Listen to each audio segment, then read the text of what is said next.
Hi friends, ఎలా ఉన్నారు? తొక్కుడు చట్నీ చేసుకోవాలంటే ముందుగా మామిడికాయలు శుభ్రంగా కడుక్కోవాలి. మంగు లాంటిది ఏమన్నా ఉన్నా దాన్నంతా గీరాలన్నమాట. శుభ్రంగా గీరేసిన తర్వాత ఇట్లా ముక్కలుగా కట్ చేసుకొని ఆరనివ్వాలన్నమాట. మనం వేసుకునేటప్పుడే అలా సోల్డ్ కన్నా కొంచెం ఉంటే ఎండిన తర్వాత సోల్ అవుతాయి అనమాట. సోల్ అంటే 1/2 kg అనమాట. ఒక సోల్డ్ 1/2 kg ముక్కలకి ఒక 1/4 kg కారం, 1/4 kgలో సగం గల్లులుప్పుని మిక్సీ పట్టేసి వేసుకుంటాం అనమాట.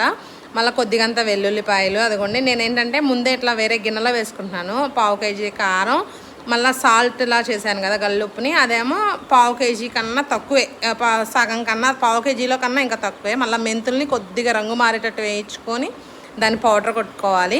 దాంట్లోనే కొద్దిగా ఆవాలు కూడా వేసుకొని అవి కూడా పౌడర్ కొట్టేసుకొని వేసుకున్నాను అనమాట. ఇప్పుడు రోలు శుభ్రంగా కడుక్కొని దాంట్లో తొక్కుడు చట్నీ అంటే తొక్కితేనే టేస్ట్ ఉండిద్ది అనమాట. దాంట్లో ఎల్లుల్లిపాయలు కూడా వేసి తొక్కి కొద్దిగా పసుపు, కొద్దిగా అంత పసుపు వేసుకొని అప్పుడు కూడా తొక్కుకున్న తర్వాత మనం ముందుగానే మొత్తం వేసుకున్నాం కదా కారం, ఉప్పు అవన్నీ అంతా వేసుకొని మంచిగా తొక్కుకోవాలన్నమాట. అసలు తొక్కిన తర్వాత మొత్తం అంతా కలిసి అంత తొక్కిన తర్వాత కొద్దిగంత శనగ నూనె వేసుకోవాలి. శనగ నూనె వేస్తేనే టేస్ట్ ఉండిద్ది అనమాట. శనగ నూనె వేసుకొని శుభ్రంగా కలుపుకొని దీంట్లో అన్నం కలుపుకొని తింటే ఉండిద్ది ఫ్రెండ్స్. సూపర్ ఉండిద్ది అనమాట. ట్రై చేయండి, ఎలా ఉందో కామెంట్ చేయండి. ఒక రోజంతా అట్లా ఉంచండి అనమాట. పైన చిల్లులు గిన్నె లాంటిది పెట్టుకొని అలా తర్వాత సీసాలో